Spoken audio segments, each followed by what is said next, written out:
Had lots of conversations recently, and one thing keeps coming up, especially from women, and it's this. I just don't want a relationship anymore. And I get that. I really do. Because when you've been through enough of the wrong things, the disappointment, the effort, the frustration, you get to a point where you just think, what's the point? I don't think it's always that simple. And I don't think it's always the full truth either. Because from what I see and from the conversations and feedback I've had from the podcast, it's not that people don't want a relationship anymore. It's that they don't want to feel like that ever again. They don't want the uncertainty. They don't want the rejection. They don't want to put themselves out there and feel like they weren't enough for someone and they wasn't that person's everything. So instead, it becomes easier just to say, I'm done, because that feels like you've got control. That feels safer. That feels like a decision you've made rather than something that's been taken out of your hands away from you. So on today's episode, I want to talk about that today, because there's a big difference between not wanting something and protecting yourself from it. And if you've been following the last couple of episodes where we've spoken about awareness and what to do with that awareness, this is probably the most honest part and hardest part of the conversation. So you say you don't want a relationship. Is that the truth? It could be it's not that you don't want it. It's you don't trust it anymore. You don't trust the process of people. You don't trust how it made you feel last time. And why would you? If you keep repeating the same behavior and getting the same outcomes, you'd be mad to expect something different. If you're constantly dealing in dating apps where you're getting ghosted or you're meeting people and then you're not finding out that who they say they are, or you're meeting guys and then after a couple of dates they're not interested anymore, and you get excited and you get those feelings of actually this could lead somewhere, only to find out that it doesn't. It's disappointing. It makes you question where you are in your own life and what happened to all the excitement that used to be there of what could be, that now is never happening. It's just become something that's got away from you, you've lost grip of, or you don't feel like it's going to come back again at the expense of giving up what you've built in the meantime, which is safety and a peaceful place where nothing is at risk. It's safe. You know what's going to happen. You have your routine. So why would you put yourself into a process that, on percentage wise, from your recent experiences, is only going to end badly? That would make no sense to anyone. So no one can blame anyone for not doing something they've repeatedly got the same outcome from. I don't want a relationship is protection. To say I don't want a relationship, that's protection. Sometimes, though, that sentence isn't a decision, it's a defense mechanism. It makes it feel better to you or to us. It's easier to say, I don't need a relationship, than to say, I don't want to get hurt again. I don't want my heart broken. I don't want to have days in bed where I can't get up and don't want to go to work and don't want to do all of the things that I normally do now that make me happy, because I can't stop thinking about what could have been, what might have been with something that I thought was good. Now, when you're the one that's making all these decisions not to have relationships, there's a different spin. You could have the same outcome thinking, do you know what, I'm done, but I'm done because I can't find what I want. Or if you're a person that's had the relationships where you're always on the receiving end of the same behavior, which again we spoke about in the previous podcast, that can cause you to have this defense mechanism again of, I'm done with it. So depending on which side you're coming from, it will give you a slightly different outlook on the honesty of why you don't want to date anymore. Most of you say out there on the feedback is just had enough, just done with it. I don't want this anymore. I don't need this anymore. Why would I have this in my life when actually I don't need it? It's something that's just causing me grief. It's taking up time that I haven't got enough of anyway. It's an expense in my life that I just don't need. By expense, I don't mean financial. I just mean it's you're spending time thinking about things, giving time to something that you're getting nothing back from. And we wouldn't do that in anything else in our lives. And when your confidence has taken a few hits, putting yourself out there does feel like a risk with no guarantee whatsoever. So it's easier just to say I'm done than I'm not sure I can handle this again. And if you've had those relationships where you've truly been heartbroken, you you just think I'm never doing that again. Now, for me, that was a case of it wasn't that I wasn't willing to risk it again. I would just never act that way again because I learned from previous times that I can always get back to what I have. This is always here. I know this is here. I know this is safe. I know this is my peace. I can always do this. So I was happy to continually put myself out there at a risk of it not working out. And that's all I used to think was, it just hasn't worked out. It just hasn't worked out. The hardest part sometimes was explaining that process to people that were in couples because that can be a burden on sort of how other people view you, their decisions of how they see you. It's like, oh, you've seen someone again. But I used to be quite open about it and I just sort of explain this is midlife dating. It moves quickly. Things don't work out quickly because you both know that you don't want to be there quickly. And sometimes that's me, sometimes that's the person I'm dating. But that's how it works. It's because you haven't got time and you don't want to give time to something that's going nowhere because that's not helping anyone.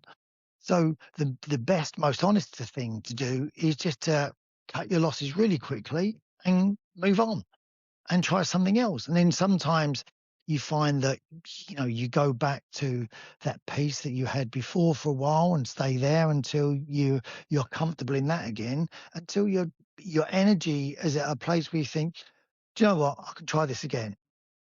But that's all you're doing. You're just trying. You put yourself out there to try again. But when we are in this, I'm not doing this anymore, we become stubborn, I think, sometimes in our opinion. That's just when we're not open to things that may come our way. And I think as much as you can, you should always be open to new opportunities and tread carefully and with haste of you know, tread carefully in it. That's really important because you don't want to make the same mistakes, but you'll probably make new mistakes. We've said this before. It's not a case of making the same mistakes. It's just making new mistakes because the landscape changes all the time with every person that you meet in midlife because everyone's story is so different of where they are now and where they've come from because they've had a life, which in some respects makes it all the more interesting because that you can share what they've gone through with them in terms of conversations. And it may be a case of it's not going to work out as a romantic interest for you, but it could be a friendship that could be an important friendship or a valuable friendship moving forward. So sometimes it's not that you don't want a relationship. It's just that you don't trust it anymore.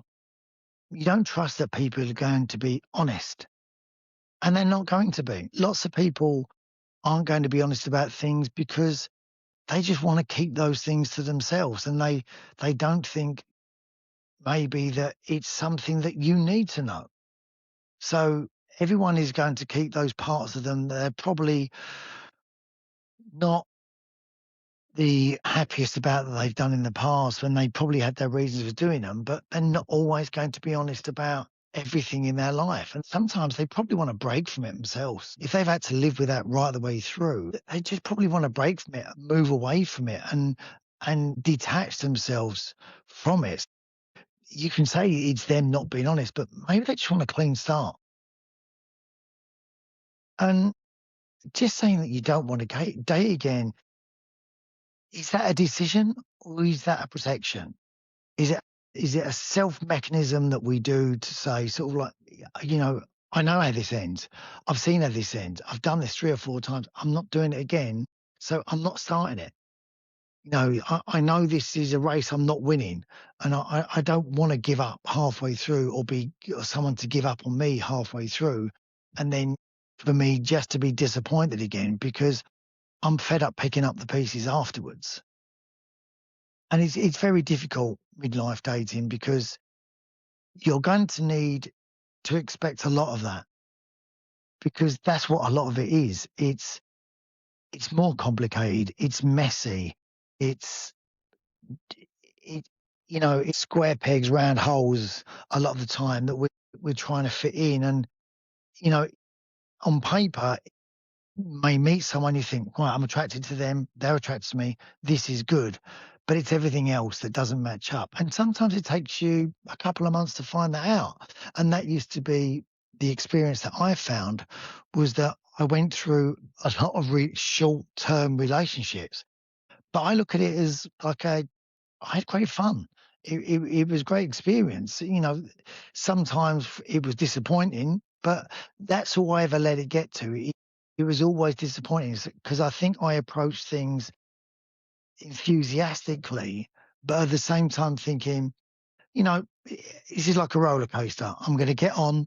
I'm going to enjoy like the ups and downs of it, and it may finish, and I'm going to get off, and I'm going to look back and think that that was good fun, or that, yeah, it just made me feel sick, whichever way it was. But I think you have to approach it in a way that you are disappointed, and that's fine to be disappointed. You know, disappointment is not a bad thing because it helps us recognize when things are good, when someone's good, when a relationship's good. And we wouldn't recognize that without all the disappointments that we've had before.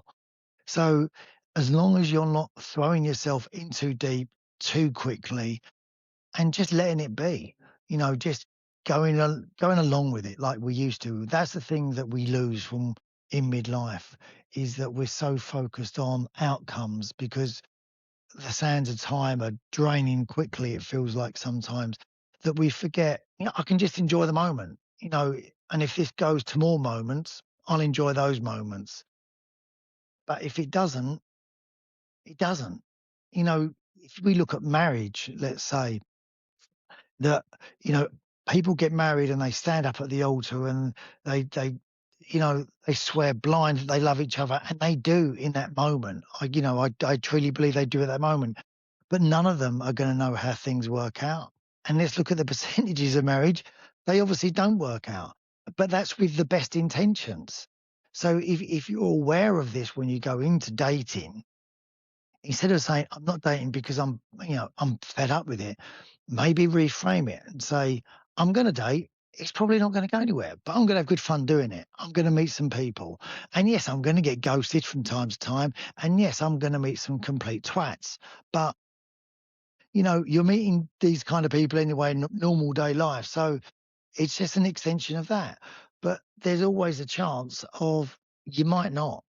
You might meet someone that you have more moments with, and those moments could turn into weeks, those moments could turn into months, those moments could turn into years, or they could just be odd moments.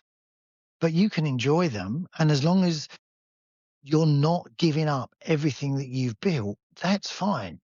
Don't be in a rush to move out of your house or change your life completely at the drop of a hat because you always need that independence there to go back to. And if you're only disappointed at the end of it, it's a lot easier to go, that sucks. but here's my life and I'm going to carry on. And when I get my energy back, I'll have another go at being disappointed because maybe I won't.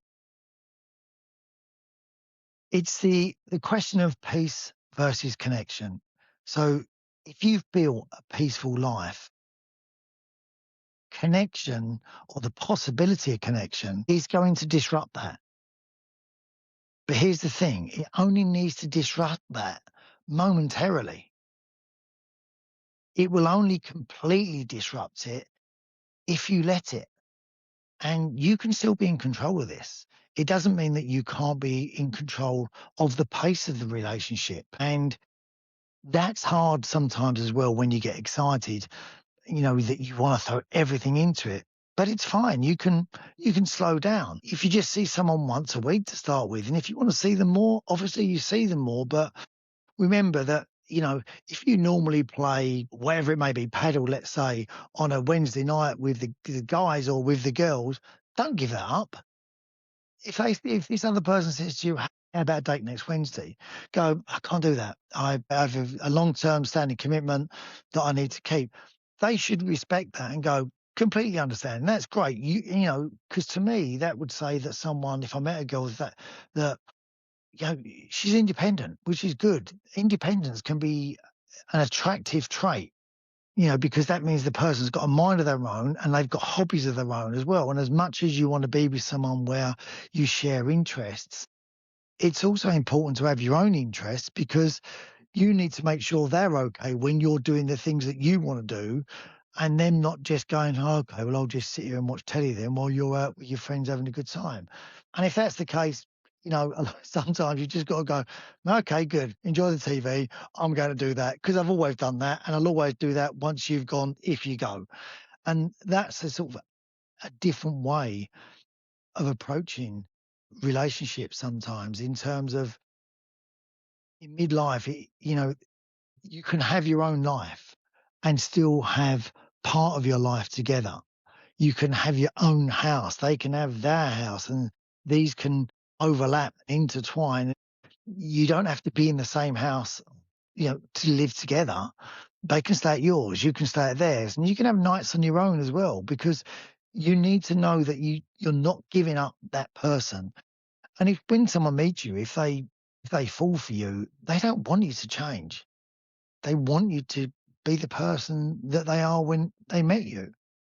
And yeah, as time goes on and you go deeper into the relationship, then obviously more things need to adapt.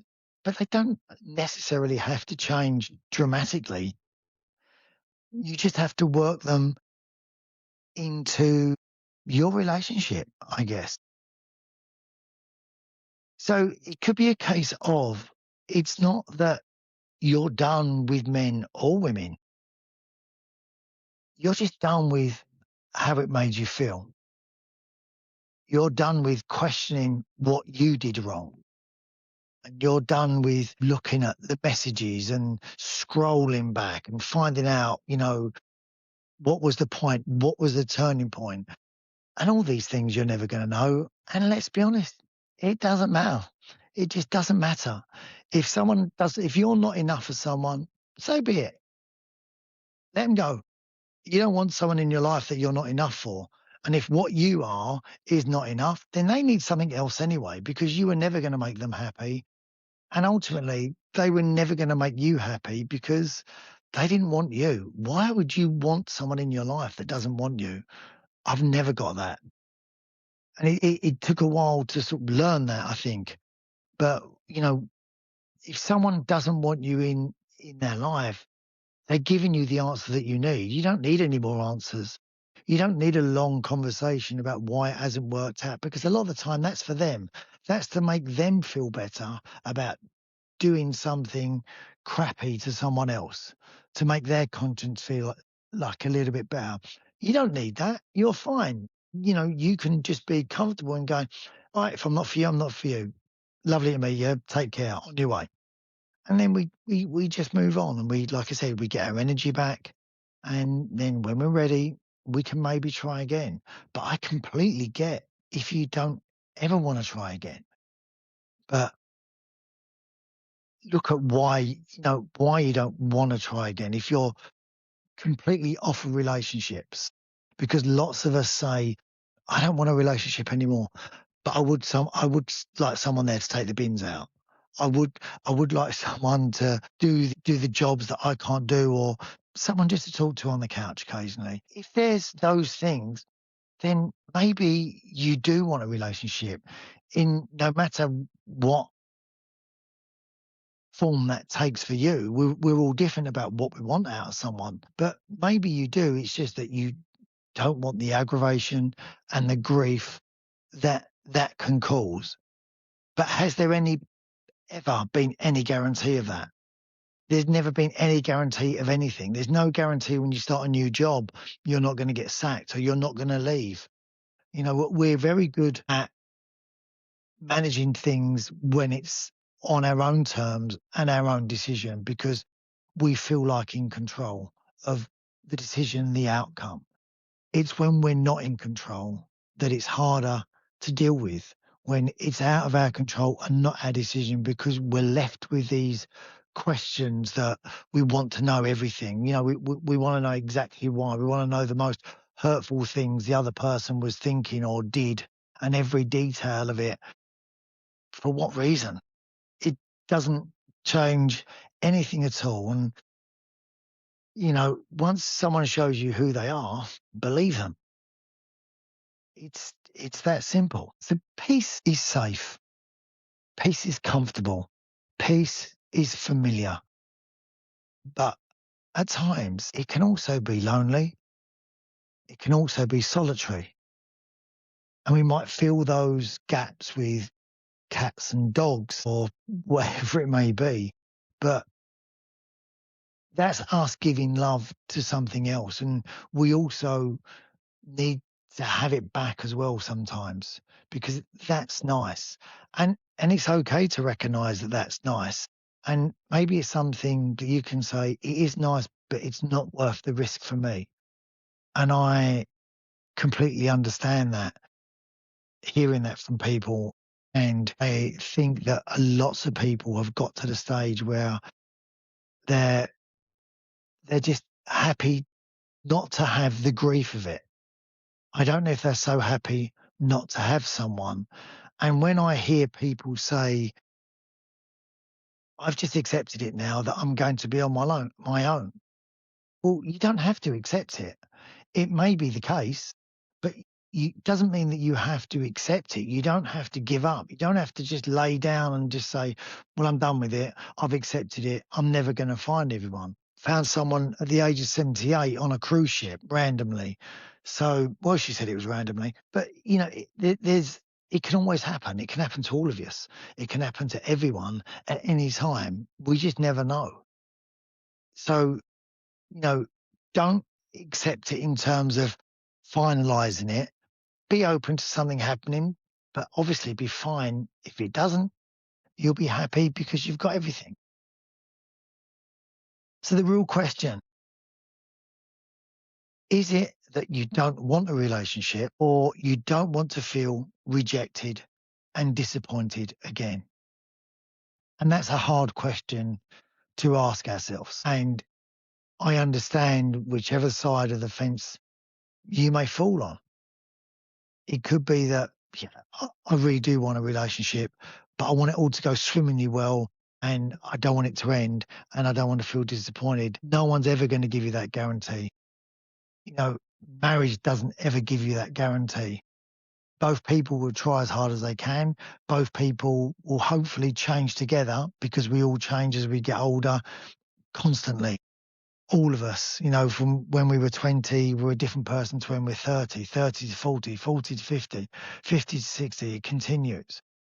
So if we change together, then that's great. But sometimes people change in completely opposite directions and then realize they've got nothing in common anymore. There's no common ground where they're able to have a happy relationship anymore.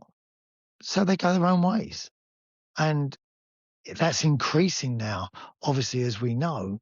And I think that's largely due to people don't want to settle anymore. People are happy being on their own if that's what it takes. But being on your own, you've got an option. Being with someone, you often haven't. Being with someone, if you're in a relationship and you're unhappy, you're in it. You need to get out of that before anything new happens. If you're on your own and you're single or you're alone, there's always possibility. There's always a chance of meeting someone because you're in a position to do so. That's a really important thing about being single, is that there's always opportunity. There's always a chance of something coming round the corner. And if it doesn't, so be it. Like you said, you're happy, you don't need it. But wouldn't it be nice if it was there as well? If you genuinely don't want a relationship, that's completely fine. But can you be honest with yourself? Why? To avoid disappointment? To avoid heartbreak? Maybe you just don't like men or women, wherever it may be, anymore, and you're done. Maybe you just want to move yourself away from everything and not have anything to do with anyone. Maybe you just want to go out with your friends all the time and that's it. Or maybe that you found a partner who's just a friend and that's enough for you. You've got someone to talk to. But the great thing about being single is there's always opportunity. And if you're in a relationship, make sure you're happy in it. Don't be in a relationship and be unhappy. That's the loneliest place to be. And I think lots of us have been in those situations and come out of those situations. And that's when we realize the beauty of being single is that you're not that unhappy anymore. And you've given yourself a chance to be happy again, whether that's meeting someone or maybe not meeting someone. But if you're approaching dating with a more, I'm prepared to be disappointed. That's what I'm prepared to do. I refuse to be heartbroken anymore. And I refuse to be upset and crying for days. I can be disappointed for a day and then I'm going to move on. If you can get to that place, dating can be fun. And it doesn't mean that you have to accept being on our own. Guys, thank you for tuning in to Fish, Chairs and Greys. Please make sure you subscribe and follow. It really helps our channel. And thank you for helping us to grow 50 Shades and Grey. Take care. See you soon.